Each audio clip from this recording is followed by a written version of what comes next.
Hello, everybody. Welcome to the food panel, or the panel about the future of food.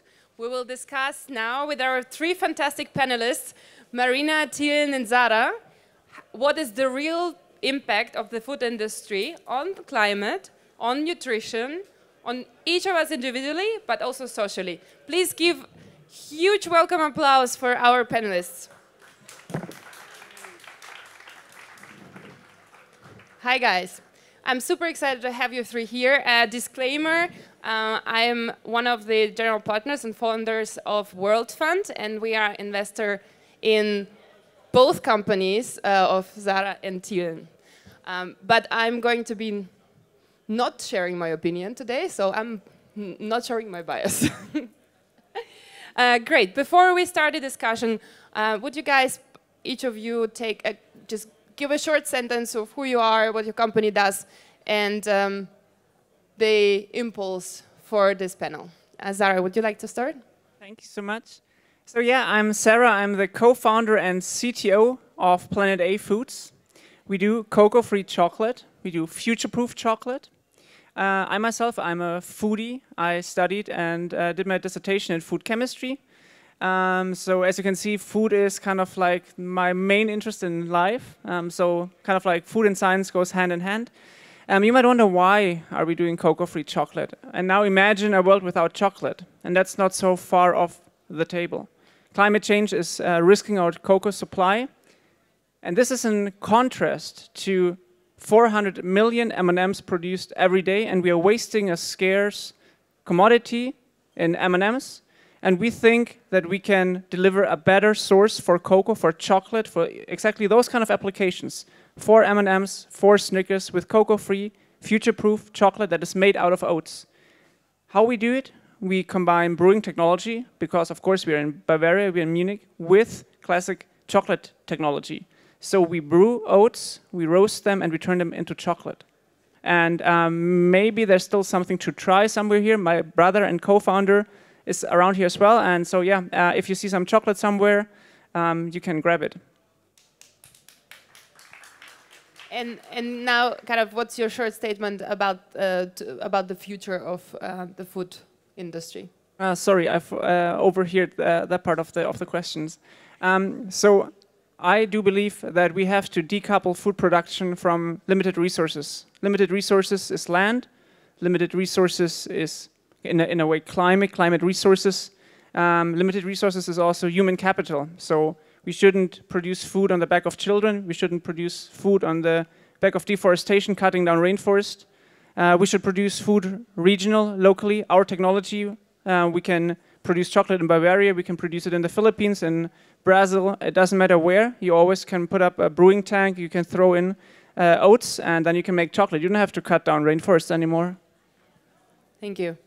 Tilen, would you please introduce yourself quickly, your company, and give us a short statement about the future of food industry? Hi, so I'm Tilen. I'm CEO co-founder of Juicy Marbles. We are the makers of the world's first plant-based steaks.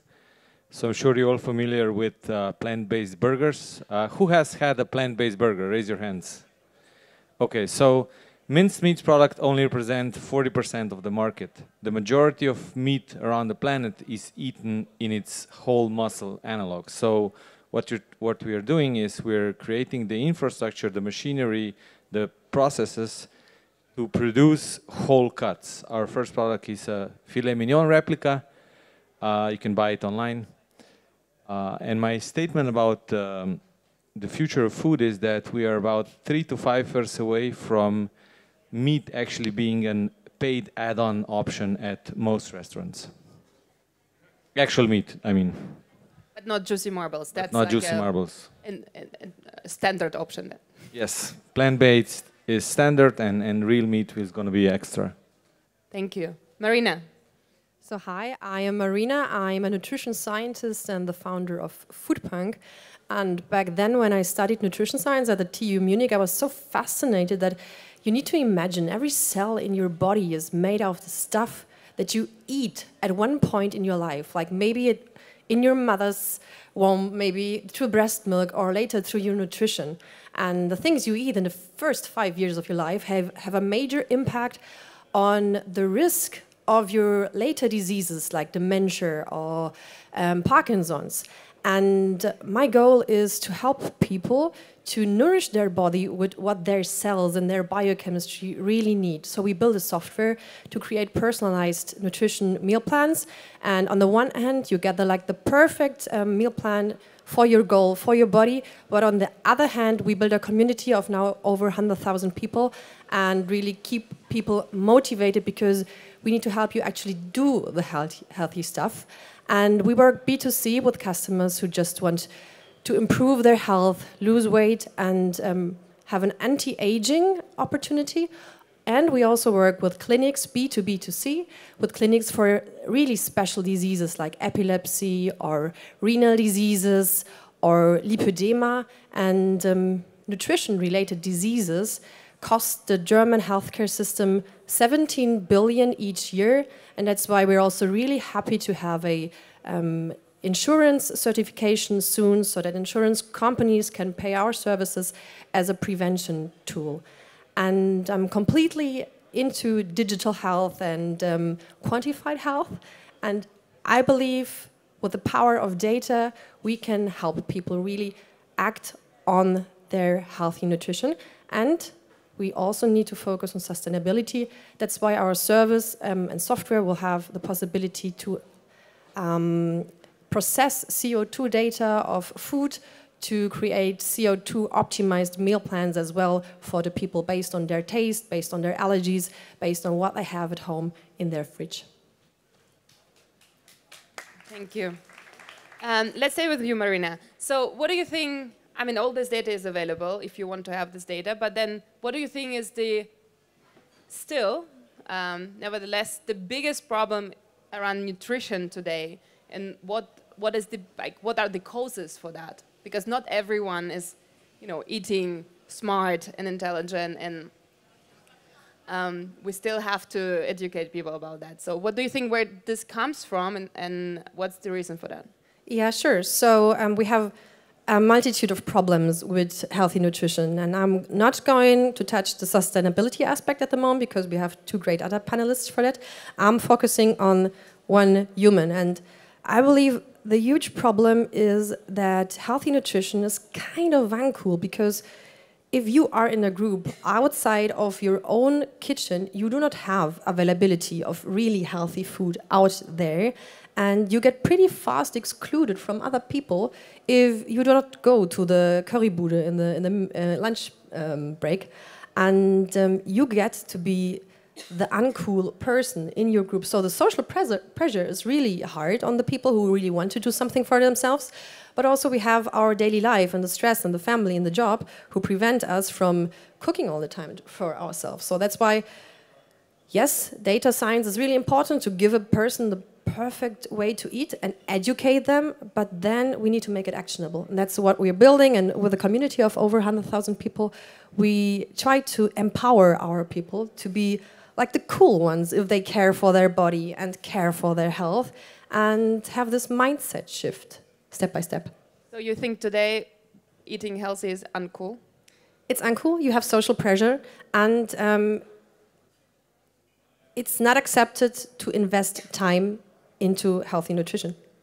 Okay, that's a good statement. We'll talk about it more later. But maybe, Sara, you mentioned the climate and then the decarbonization part.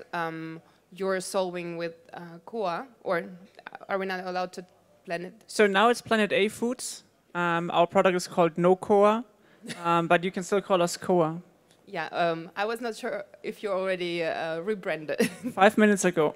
Okay, so big applause to the new brand of Planet A Foods.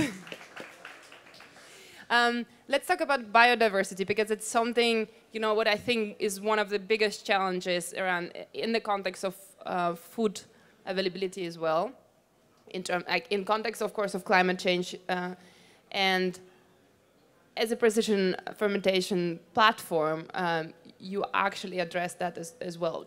Can you just elaborate a little bit more about what are the threats, and again, what are the reasons that we're in this situation and we have this threat? Yeah, so if you go through a supermarket, you will discover pretty much always the same groceries. One type of banana, Cavendish, 4 types of meat, beef, pork, poultry, lamb, if there's lamb. And so it all comes down to a very narrow genetic base that we source our food from. And cocoa is one cocoa variety from thousands, basically. And climate change is endangering exactly that.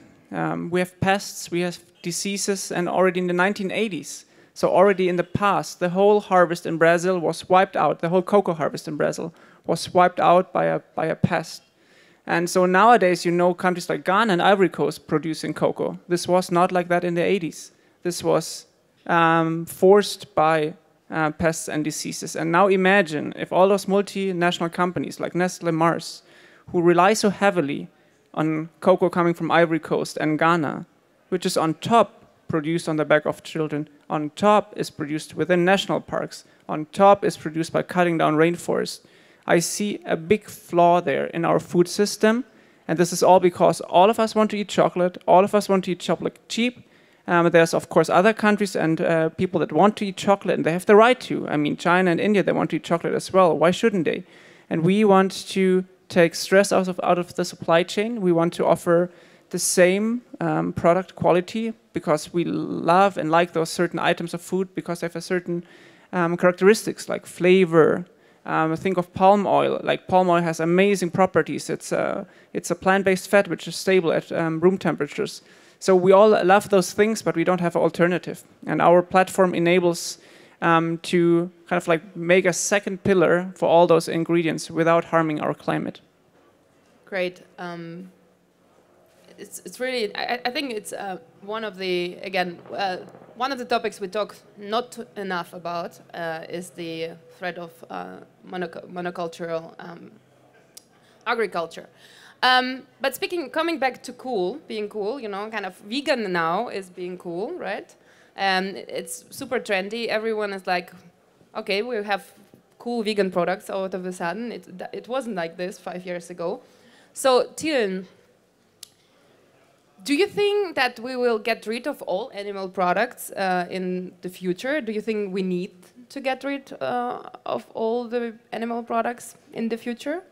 And again, we have different applications here, right? Kind of climate, social, sure, health. I mean, to go back to your statement of not being cool, I totally agree with you.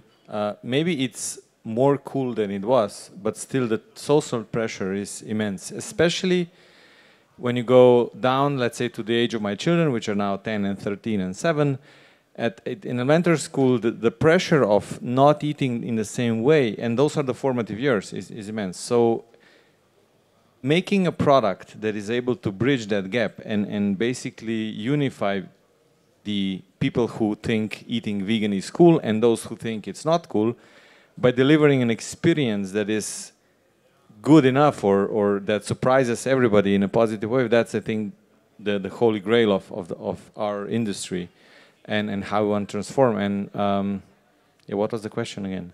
Do you think that in the future we will we have to get rid of sure. all animal products, or will we get rid of? So even with all that coolness happening, I think in the long run, because meat is such an ingrained thing in our culture, we'll still keep, you know, certain types of meat for certain types of occasions, but it cannot be like that, like it is now, because, you know, there's people from India, people from China wanting to eat more and more meat, and there's just not enough resources on this planet for everybody to eat actual meat, you know, from actual animals.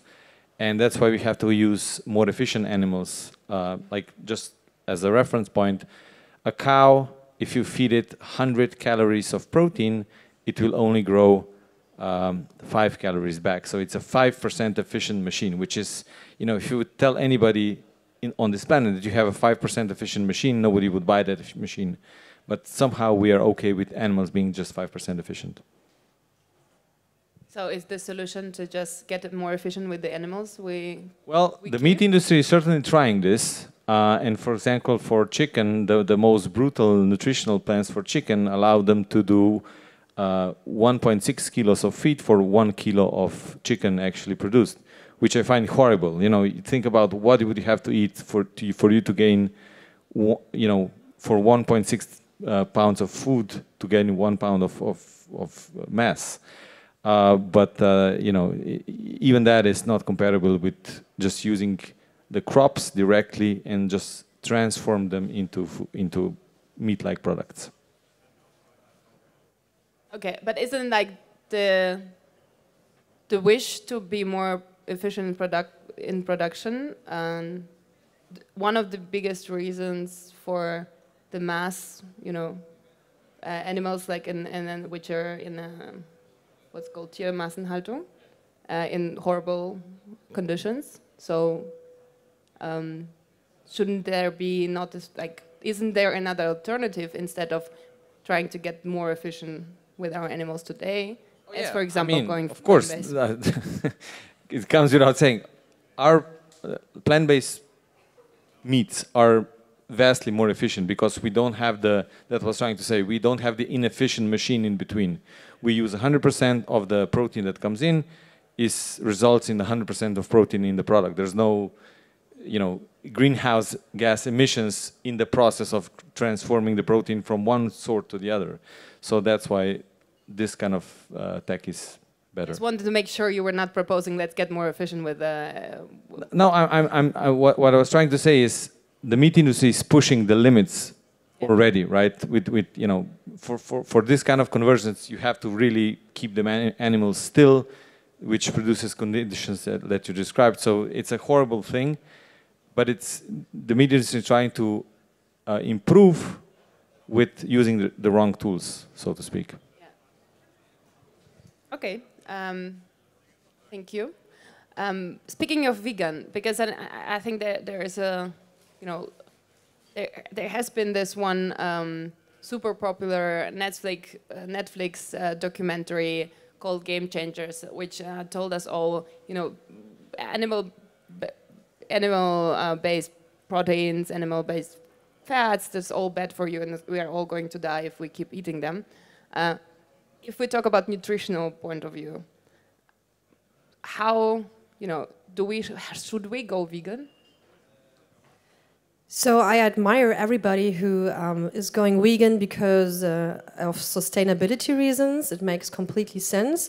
But as a nutrition scientist looking into the biochemistry of the body, I'm always skeptical of people just jump into the vegan diet without thinking about proper nutrition, because yes, you have to get some essential nutrients in, which you might not find if you just say, okay, this is vegan, let's eat it, because like the worst case scenario is that you only eat, I don't know, pasta with tomato sauce all day long. That's a vegan diet, but it's far away from healthy and nutritious for your body. So you really need to put some thought in. And the thing is, people often don't notice that their own reserves of some nutrients are going down because the human body can cope with so much. So if you go on a badly tailored vegan diet, you will feel great for a lot of time because you leave away so much bad stuff, like fried sausages or Leberkäse in Munich. So that's definitely a bad food which makes you weaker and less energized. You leave that away, you feel better. And even if you only eat pasta with tomato sauce, you will feel better in the beginning. But what happens in your body is that some nutrients go down and go down and go down. And after 2 years, you say, oh my God, I feel so weak, I'm losing my hair, and this vegan diet is no longer for me. So the problem is not the vegan diet. The problem is people need to look more into what the body really needs. And one big example for that is, for example, omega-3 fatty acids. They are super important for the neurons of our brain. So 60% of our brain is made out of fat, and the huge role is these omega-3 fatty acids. And if you lack them, you will have a much higher risk in neurodegenerative diseases like dementia, Parkinson, multiple sclerosis. You don't realize that in 1 year, 2 years, but this is a process that takes a long time.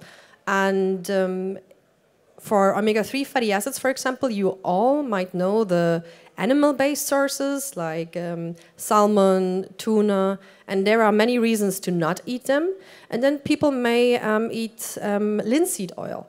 But the conversion rate from the omega-3 fatty acid in linseed oil to the one the body really needs is only 5%. So the linseed oil is only 5% as efficient as the fatty acid you find in salmon for our body and the neurons. And I am happy if like vegan production companies of vegan alternatives are looking into that as well and are maybe supplementing these things into the foods they create so that we have both sustainability for the earth and the maximum health for your human bodies.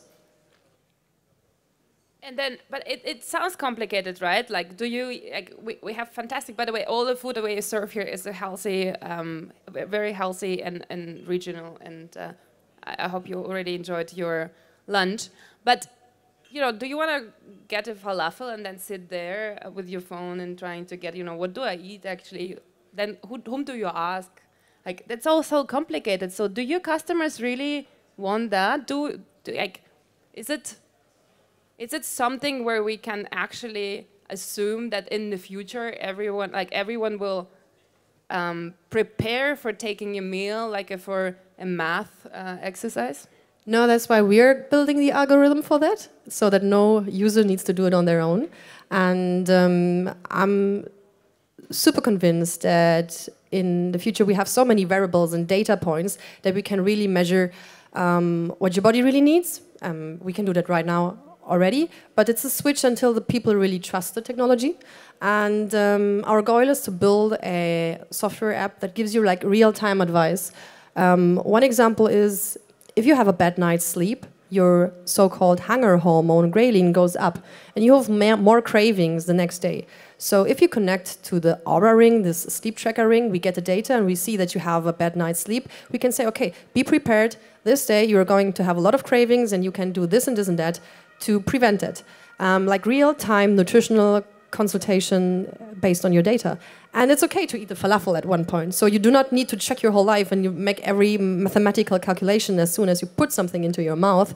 It's important that it, like, over the course of our week, you get almost all nutrients in. But the one thing is a data-based, personal consulting approach. The other thing is the education. So you can have your falafel and your pita bread, I don't know, but you should be aware of what you might need at other days on this week to get your nutrients in.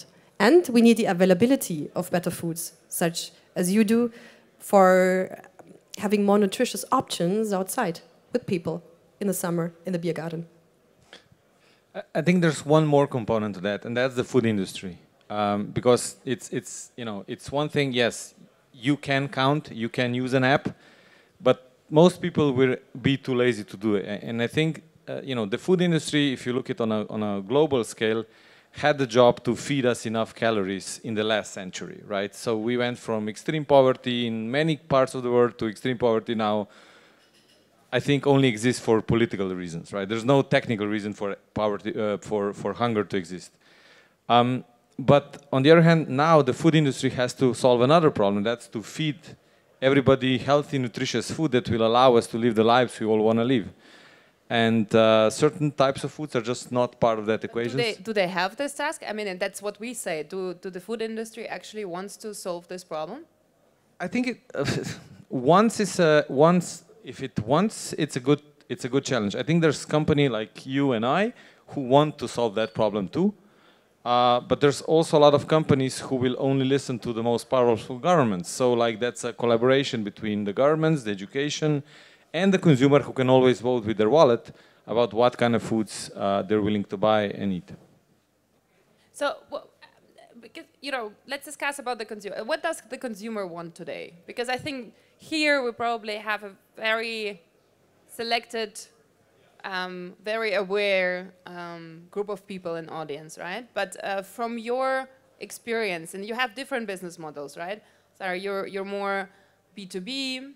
Well, you are B2B, but you do have a consumer kind of angle, and Tilen, you're purely B2C. Marina, you have B2C customers, but you also work with the industry. So what does the consumer actually want? It kind of doesn't matter what we want and say here, but what does the consumer want? Maybe I can start. So I think I go with Tilen.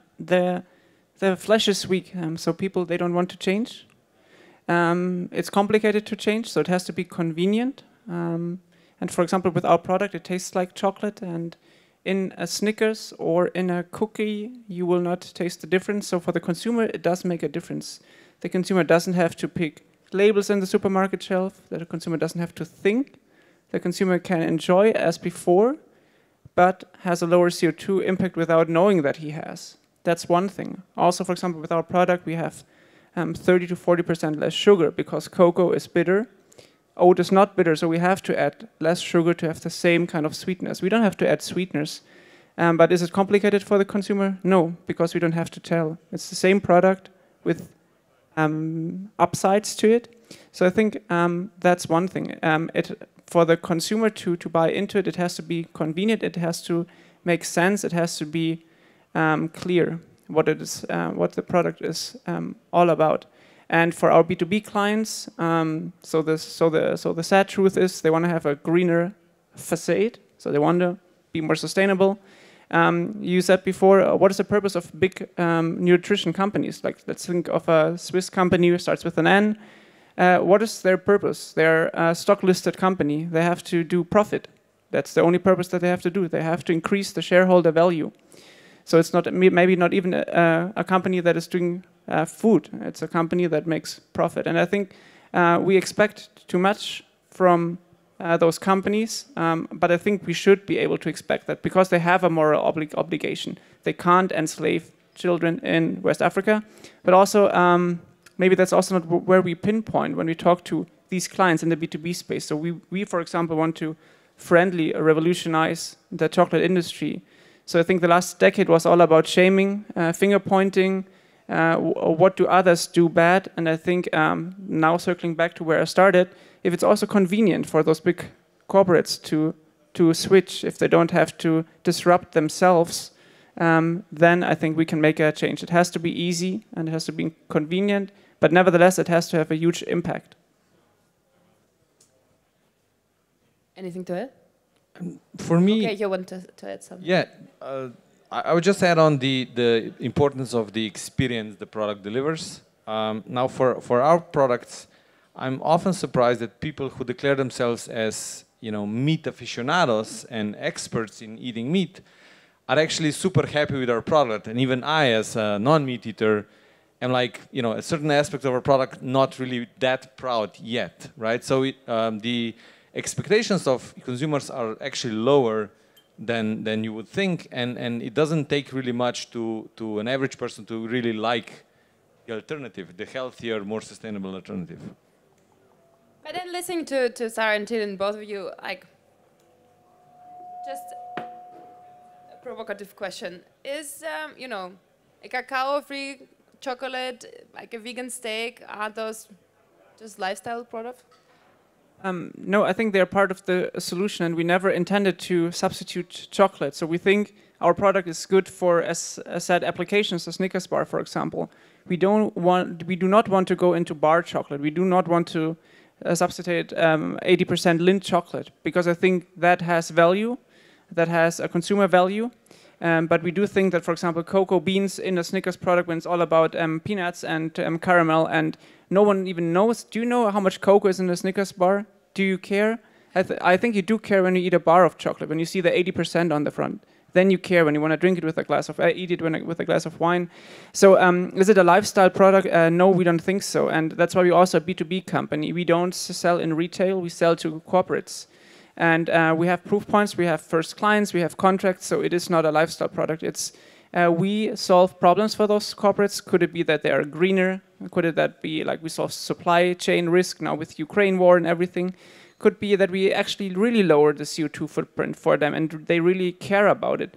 Or it could be also that they have a new product innovation. So there's a lot. And I think every client in the B2B space now has a different need or requirement to our product. And yeah, no, I don't think that we are lifestyle products. I think we have a valuable add to the nutrition plan. And yeah. Tilen? I mean, I can go both ways, actually. You know, it is a lifestyle product, but I want it to be a lifestyle product for a lifestyle that a lot of people want to have. So, you know, just being a part of everybody's life is for us a good thing. And I think the lifestyle adaptation does not have to be huge. It actually doesn't have to be at all. Thank you. Let's talk a little bit about, you know, being and founder of a food tech startup nowadays, right? We actually have both Marina and Sara are based in Munich. Munich is a fantastic place to start a company. But Tilen, you're in Slovenia. There's also a difference, you know, maybe in terms of regional. But how do you see the kind of the interest for as a startup founder from investors, you know, from your potential customers, from the ecosystem? What are your challenges? Is it a good time to start a company addressing this industry? Marina, let's start with you. So, of course, it's really cool to have events like that, to meet other founders and investors. And like, this is actually the first year for me to go on so many startup events, because when I founded the company, there was just so much work to do. And as an introvert person, I'm not hanging out with a beer in the afternoon and evening. Working on the company. That's what I did the last years. And I'm just starting to discover all the events. And we were planning to do the first investment round this year, and that's why I went to Barcelona and Brussels and all these startup events for weeks. But then we decided we're going to do it next year when the situation becomes better and work far more on what we are working already. And how is it for you? I mean, we are a startup that was founded within while the pandemic was going on. And we were never a remote company because we are doing a physical product, so that's a really cool thing. But what happened is we only met each other every day, or maybe you over Zoom. Yes. Was it a good thing, I hope? Yeah, of course. Seeing another person is a good thing, even if you're an introvert, you know, it does feel good every now and then. But I think the landscape, even though there's like this, you know, market, you know, problems now, it's a very good environment, especially for anything related to biology, you know, throughout the stack. I think it's a good place to start. And also Europe, I think, is a good geographic region to do something like that, because we have highly educated people that are available. I used to work in IT for 10 years, 12 years before I went back to what I studied. And just when I started, we had this situation where you would have huge pool of IT talent scattered around Eastern Europe. And this was really a good situation to be in, because talent was cheap and you could sell those services. I think we're now in the same situation for life sciences. So a lot of talent that is now, you know, available in Europe, wanting to work on impactful things. So it's quite easy to assemble really a top-notch team. And maybe to add a niche comment there. So I was before working for a Seattle-based startup, was the first employee there. And in the US, top talents after university, after the PhD, they go to startups. Here, and especially in life science, the top talents, they want to go to Nestlé, they want to go to the government. And it was so hard to get good talent here, because if you talk to those people, they're like, security, how long can you pay my salary? And I mean, I understand these questions, right? But there has to be, and there is a shift happening, actually. That's what we were founded last year in March, so we are 15 months old, 16 months old now. And over the course of time, of this short amount of time, there is a shift in the mindset happening of life scientists. Startups start to become a viable choice for young talents and experts on the field. But still, our, I would say, community here in Germany in particular is very entrepreneurial averse. There are some friendly aspects, but just start with bureaucracy. If you found a company, crap. I mean, hell of a crap. It's like you spend more times reading 300 pages of some stuff that was put on your table from the government than you can build your company. In the US, you have like one-pagers. I mean, that's the other extreme. I'm not saying that it's all green on the other side of the pond. But yeah, I think a healthy mix of both would do us good. A bit more liberalism and a bit more optimism in the future. We're always good in risk assessment, and we are not so good in being progressive and executing on an idea. So I would assume you all three are probably hiring because you're all three growing. So if there anyone interested in a job at a fantastic, different kind of food tech company, please feel free to address, right? Sure, we even have a private chef who's really a talent acquisition benefit.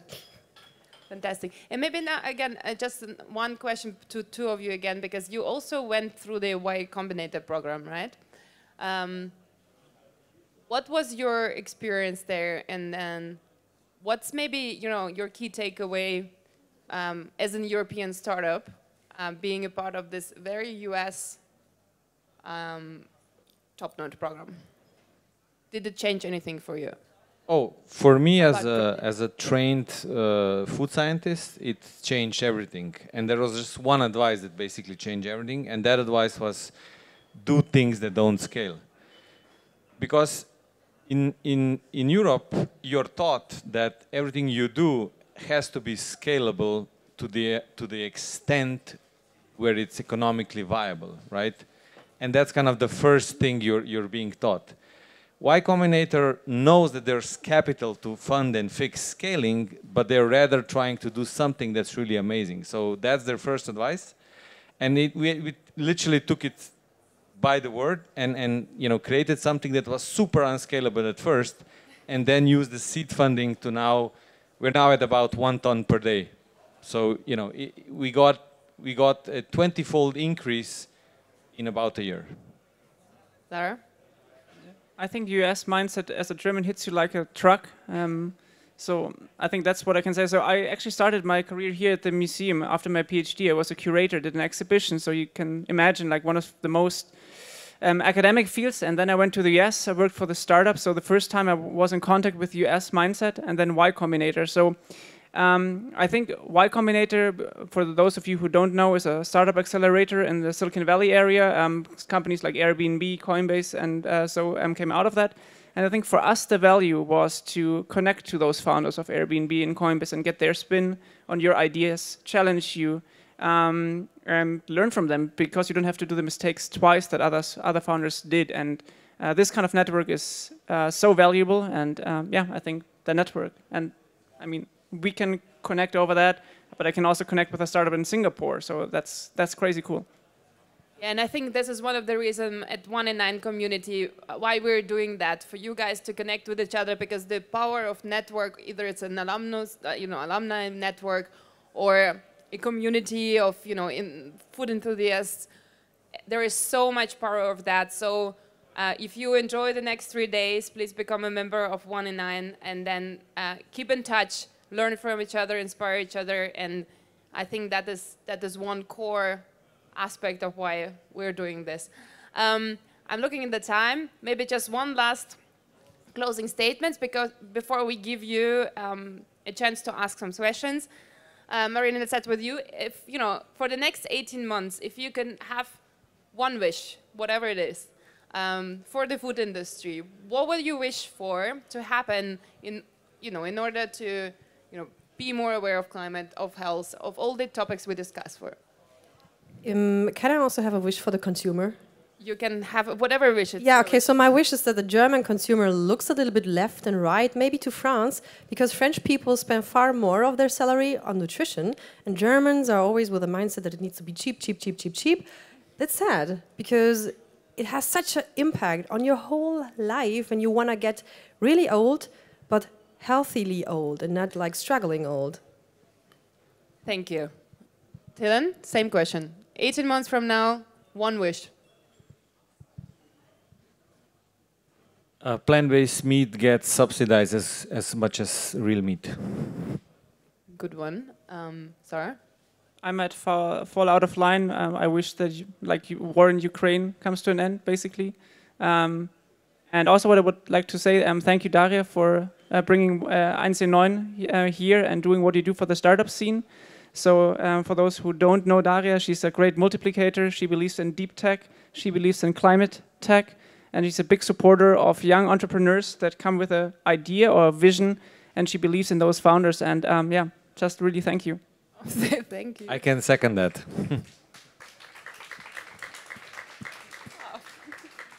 They didn't have to say that. That was not on the script. Thank you. Thank you. Guys, we have 10 minutes for questions. Does anyone have a question?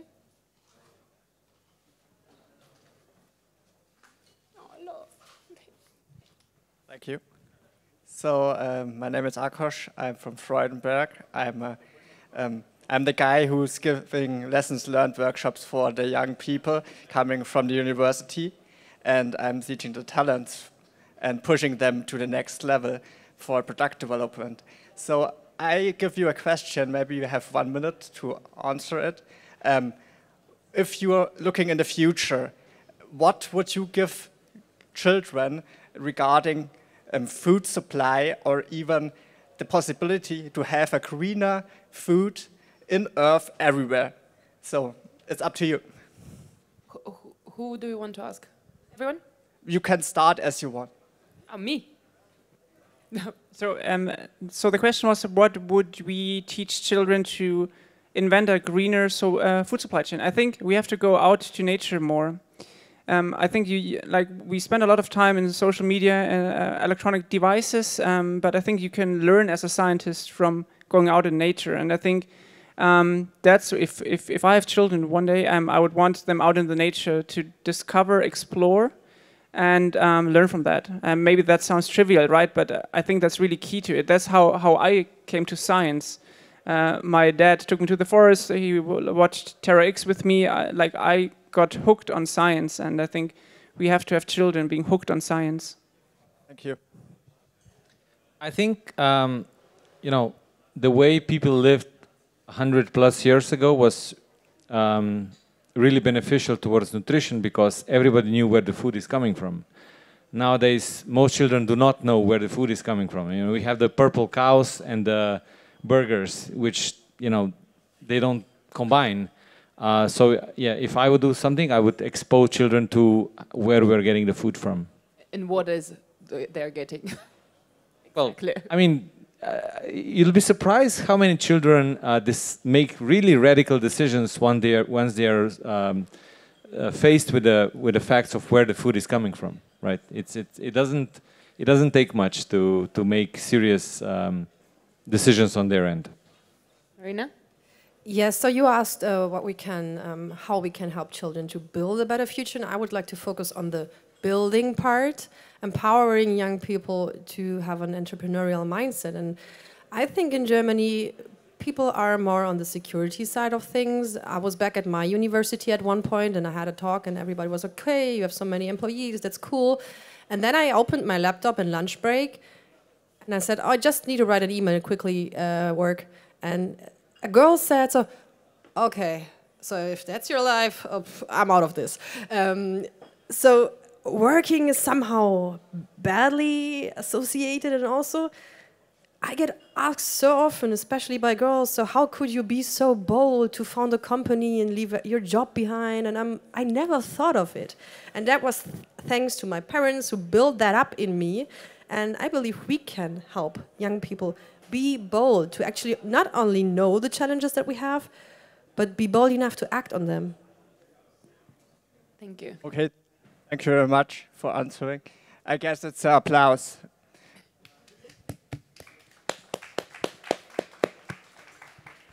We have time for more questions. Anyone? There is a gentleman there. Hi, thanks. I always wonder about these substitutes, like these food substitutes, and there's a lot of work being done in when it comes to texture and taste. But there's always something, I have the feeling, like in meat and in chocolate, also something that's like beyond that, and like something that makes you crave it more, like compounds like caffeine, which is I think in cocoa, or tryptophan, and like do you work on like incorporating those things also into these substitutes?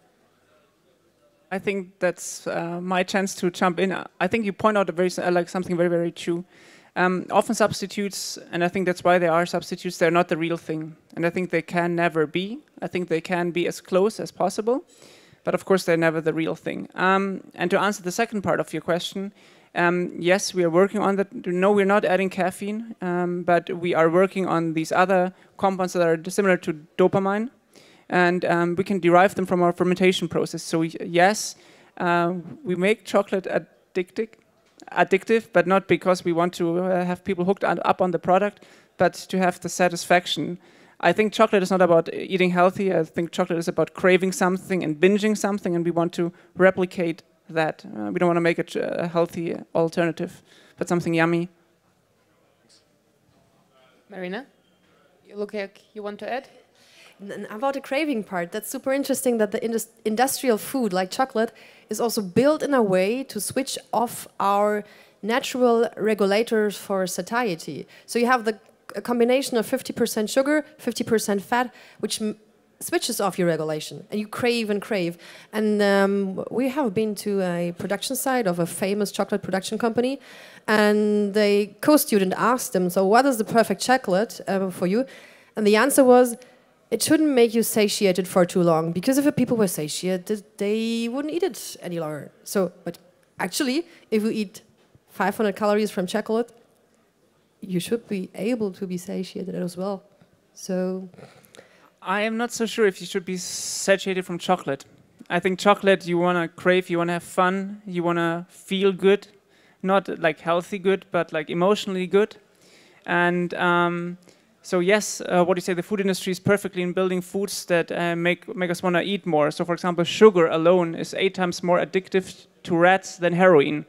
So yes, sugar is terrible, but of course we love sugar. And I believe that it's about moderation. It's not about striking out something completely of the nutrition plan, because whenever you have to strike out something, you have to control yourself. And controlling yourself, you're an animal. Like, you can't control your needs and your cravings. So that's why I believe, yeah, we do a sustainable chocolate, but not a healthy one. Maybe a bit more healthy, but in the end, we want to eat chocolate, right? Thank you. We have time for one quick question. Anyone? Okay, then thank you very much, guys. So we learn, food is not about, just not about hunger only. It's about climate. It's about your social life. It's also about nutrition. It's about longevity. It's about how long you live and health. About lifestyles. There are so many. It's a very exciting time, I think, to be a part of this industry and co-define it for the future. So give an amazing applause, huge applause for the 3 panelists we had here, Sara, Tilen, and Marina.